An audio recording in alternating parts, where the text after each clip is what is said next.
Oi, pessoal. Espero que todos do terceirão estejam passando bem e se cuidando. No vídeo de agora eu vou postar para vocês aqui a correção da nossa atividade, o Google Formulário de Modernismo, tá? Então, para recapitular, na leitura para o texto, para correção da atividade, aliás, havia dois textos. Era o texto 1, que era um texto de Carlos Drummond de Andrade, e o texto 2, que era uma propaganda. Então, esse texto 1, inclusive, eu já até mencionei, né, entre nós, em sala de aula, em conversa, esse bate-papo houve, eu não lembro porquê, acho que não sei se a gente estava falando de sentido figurado, sentido, né, denotativo, conotativo, e aí temos lá, no meio do caminho tinha uma pedra no meio do caminho. No meio do caminho tinha uma pedra, no meio do caminho tinha uma pedra. Nunca me esquecerei desse acontecimento. Na vida de minhas retinas tão fatigadas, nunca me esquecerei que no meio do caminho tinha uma pedra no meio do caminho. No meio do caminho tinha uma pedra.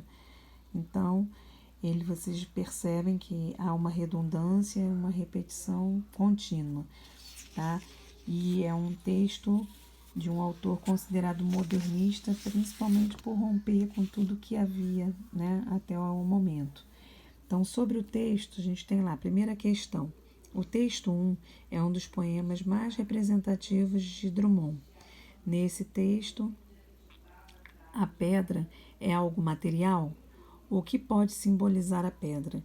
Então, o que na verdade essa pedra significa? Ela, primeiro passo, não é nada material. Ela é algo realmente como um sentimento, um desconforto, enfim, é imaterial. Então, o que ela pode simbolizar? Se ela está nessa imaterialidade, o que a gente pode aí subentender que ela represente? Ela pode simbolizar um problema, qualquer dificuldade, certo? Já no número 2, de acordo com suas reflexões e com a resposta dada à questão anterior, que sensações esta pedra pode causar?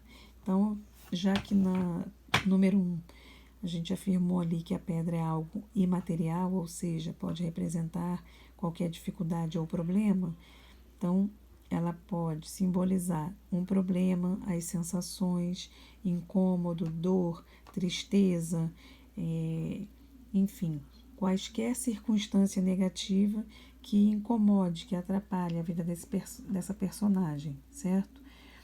Já a questão 3, o texto 2 foi uma propaganda veiculada para a divulgação de um projeto de educação ambiental, patrocinado pela empresa de turismo Solitour e orientado pelo IBAMA. Pode-se dizer que o sentido atribuído ao texto de Drummond e ao texto da publicidade é o mesmo? Explique. Bem, se a gente viu na questão 1 que a pedra no texto 1 representa algo imaterial, ou seja, sentimentos, emoções, no texto 2, né? Vamos lá rever o texto 2 para que a gente consiga associar. No meio do caminho tinha uma pedra e uma ponta de cigarro e uma lata e um saco plástico e até cacos de vidro. Lembrando que foi uma propaganda, né, da Soletour, orientado pelo IBAMA. Então, a gente observa que há um contraste.